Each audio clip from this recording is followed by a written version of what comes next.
हम बात करेंगे टाइमेक्स ग्रुप के बारे में।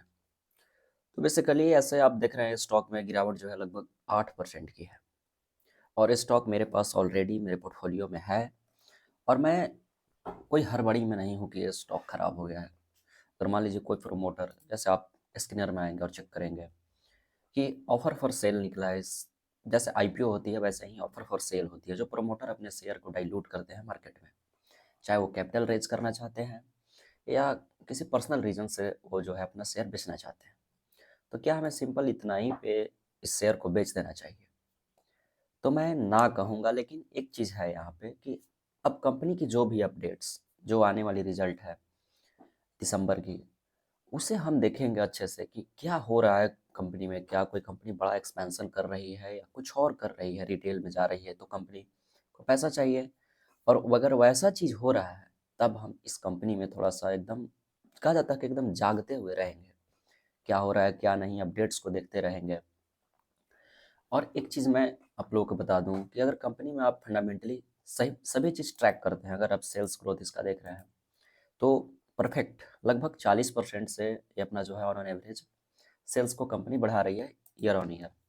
मार्जिन भी अच्छा करते जा रही है, तो इस बिजनेस में हमें कोई दिक्कत नहीं है। इस कंपनी में सेल्स ग्रोथ है, ऑपरेटिंग लेवरेज है और साथ साथ ये नए नए, जैसे पहले जो है ये केवल घड़ी बनाती थी, अब जो है ये ज्वेलरी सेक्टर में भी जा रही है। तो इससे हमें जो है फ़ायदा ही मिलेगा। जैसे हम इसके शेयर होल्डर बनते हैं तो हमें फ़ायदा ही मिलता है। और एक कंपनी एफएनओ में नहीं है तो मैं इसमें एफएनओ चाह के भी नहीं कर सकता। और टेक्निकली अगर बात किया जाए तो कब हमें बाहर निकलना चाहिए, कब एंट्री लेना चाहिए, ये हमें पता चल जाते हैं। सबसे पहले आप, अगर आप लॉन्ग टर्म इन्वेस्टर हैं तो आप चालू करिए ट्रैकिंग इसका वीकली से। और मैं एक इंडिकेटर यूज़ करता हूँ और साथ में ईएमए को जो है अलाइन करके चलता हूँ। जब तक वो ट्रेंड बना रहे तब तक मैं बना रहता हूँ। जैसे मैंने शुरुआती एंट्री लगभग यहाँ से शुरू किया था अपना। अगर आप यहाँ से एंट्री करते हैं जब एमएससीडी जो है ये जीरो के पास हो, तब मैं एंट्री बनाना शुरू करता हूँ। तो मैं यहाँ से एंट्री बनाते बनाते लगभग फिर गिरावट हुई, फिर जब ऊपर आई इसको जब ब्रेकआउट दिया था तो मैंने अगर लगभग 300 पे एवरेज किया था। वहाँ से हमने कुछ शेयर्स बेचे भी और बहुत सारे शेयर्स पड़े हुए हैं। लगभग इस कंपनी की मैंने 50% जो पूरा जो मेरे पास स्टेक थी, जैसे मैंने मान लीजिए 5 लाख रुपए डाले तो मैं 2.5 लाख रुपए जो है बाहर निकाल चुका हूँ। और मैं देख रहा हूँ कि क्या हो रही है कंपनी में। अगर मान लीजिए फिर ये ब्रेकआउट करेगी तो मैं इसमें फिर पैसा डालूंगा, ऐसी बात नहीं है। कंपनी में कोई फंडामेंटली प्रॉब्लम नहीं है। और अगर आप टेक्निकली भी देखते हैं तो आप देख के एंट्री ले सकते हैं, बाहर निकल सकते हैं। और मैं इस टाइप की कंपनी को टेक्निकली उतना देखना पसंद नहीं करता हूँ। जब ये इसमें मूव आएगी तो 5% 10% की सर्किट के साथ आएगी, जब गिरावट भी आएगी तो वैसे ही आएगी। तो हमें इसमें थोड़ा सा वोलेटिलिटी जो है झेलने की कोशिश करनी चाहिए। एक ऑफर फॉर सेल का मतलब ये नहीं कि कंपनी का द एंड हो गया। जैसे एक मैं आपको एग्जांपल दिखाना चाहता हूँ।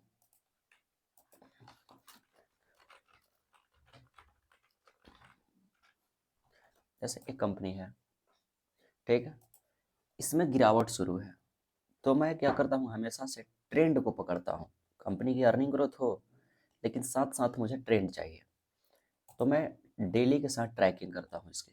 जब तक प्राइस, ये जो हरा आपको ईएमए दिख रहा है ना, ये मेरी हरा ईएमए जो है 81 ईएमए है।